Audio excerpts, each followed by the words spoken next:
Nalazimo se u Marijinom svetištu u Molvama, u jeku priprema za svetkovinu uznesenja Blažene djevice Marije Veliku Gospu. Dobrodošli Majci Božjoj Molvarskoj. Na području svetišta, osim same župne crkve, nalazi se i zavjetna kapelica u kojoj se nalazi čudotvorni kip Majke Božje Molvarske, kao i u izgradnji i duhovno-pastoralni centar Oaza Bezgrešne. Prema želji svetog Maksimilijana Kolbea da svaki narod ima mjesto posvećeno bezgrešnoj, grad bezgrešne. Za hrvatski narod to je Marijino svetište u Molvama. Dosadašnja izgradnja duhovno-pastoralnog centra potpomognuta je od strane načelnika gospodina Zdravka Ivančana i općine Molve. Općina Molve je poznata kao veliko marijansko svetište. Mi kao općina ulažemo zadnjih 10 godina jako velike napore u razvoj vjerskog turizma. Posebno, napravili smo i strategiju za razvoj turizma općine Molve. Poduprili smo projekt samostana, gradnju pastoralnog centra, a ujedno i uređenja samog prostora oko naše crkve, i sve to u cilju kako bi hodočasnicima koji dolaze u Molve što ljepše i što ugodnije bili ovdje i boravili i da im bude u ljepšem sjećanju naša općina Molve. Pa svakako, srce Podravine je izabrano mjesto.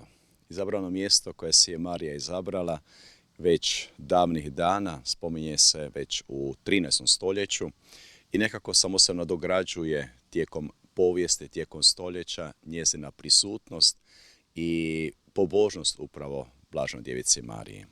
Na poseban način to je ostvareno kad je donešen ovdje kip Majke Božje iz Franjevačkog samostana, koji onda jedno vrijeme bio zakopan u zemlji, nakon 100 godina ponovno otkriven, i možemo reći to je otvorilo vrata upravo ovog svetišta hodočasnicima koji dolaze, časte nebesku majku, traže njezin zagor, njezinu pomoć, i tako do dana današnjega upravo to se odvija i događa ovdje.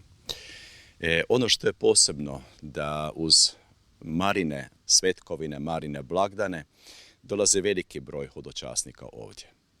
Zahvalni smo Bogu za taj dar, ali na isti način želja nam je bilo i nekako odgovoriti na potrebe svakog čovjeka koji dolazi ovdje. Od onog djeteta, mladih, obitelji, osobe starije dobi. Tako da, ponukani primjerom i poticajem, posebno svetog Maksimilijana Kolbea, koji je želio da svaki narod ima oazu bezgrešne, grad bezgrešne, i mi smo započeli izgradnju duhovno-pastoralnog centra Oaza Bezgrešne. Zašto oaza?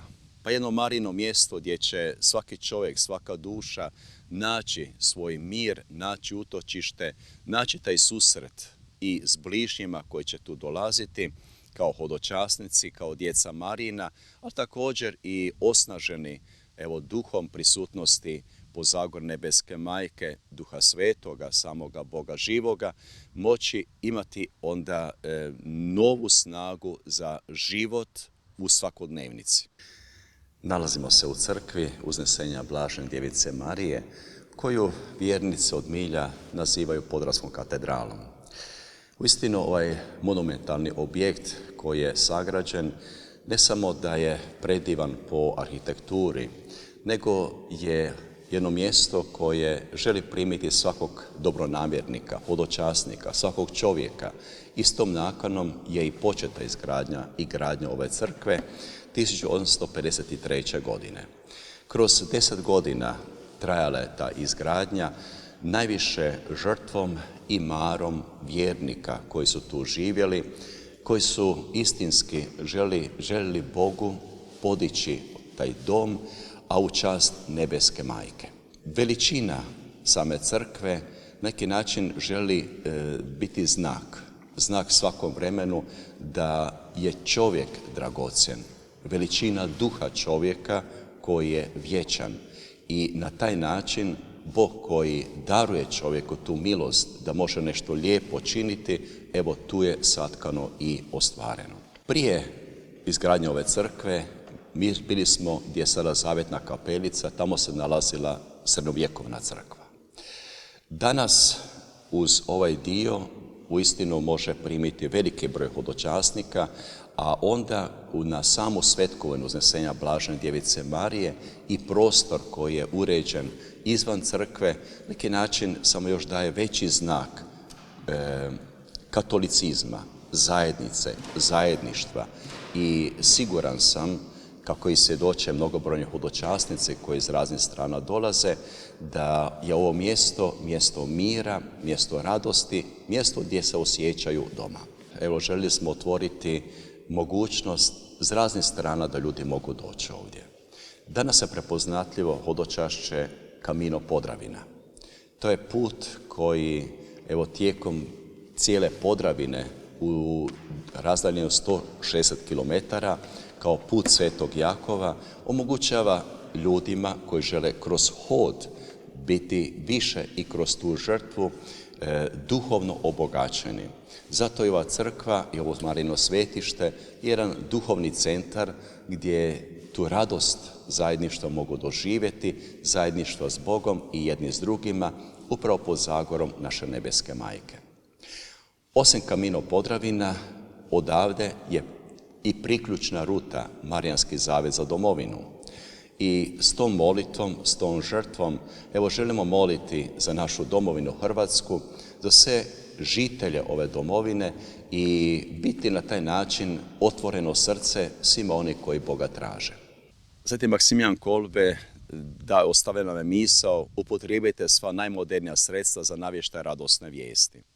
I želja nam je da, evo, medije budu neki način sredstva koja će doći do srca svakog čovjeka. Upravo ta informacija, ta želja da svi oni koji dolaze u molve dobro su došli. Zato smo i otvorili platformu Bona Fides Invest, preko koje skupljamo, evo, pomoći, donacije svih onih koji se žele uključiti u izgradnju duhovno-pastoralnog centra, koji sada se nalazi, evo, pod krovištem, a slijedi sljedeći koraci unutarnjeg uređenja. Uređenja gdje ćemo onda imati kapelicu sa cjelodnevnim euharistijskim klanjanjem, gdje ćemo imati pastoralne prostorije, samostan, interpretacijski centar duhovne, prirodne i kulturne baštine i smještene jedinice kao hostel.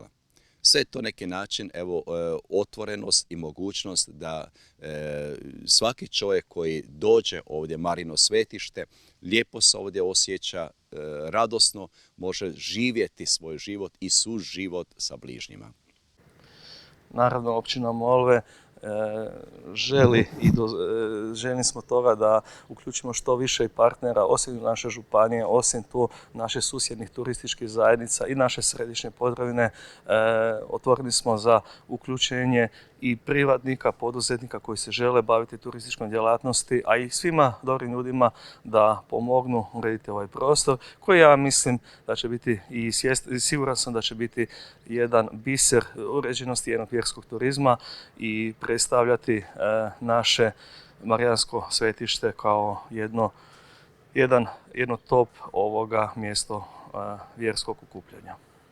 Dragi pratitelji portala Zvono, dragi gledatelji, drage ljudi dobre volje, hvala vam na ovom zajedništvu, ovom susretu i od srca vas pozivam da možemo zajedno proslaviti najveličanstveniji dan, najsvećaniji dan uznesenja Blažene Djevice Marije u Marijinom svetištu Molama. Dođite, budimo zajedno na svakom koraku, jer kad činimo zajedništvo u Gospodinu, kao djeca Marijina, rastemo u zajedništvu, u svetosti života, a nadamo se da ta radost bit će jednog dana pretvorena u vječnost. Vidimo se.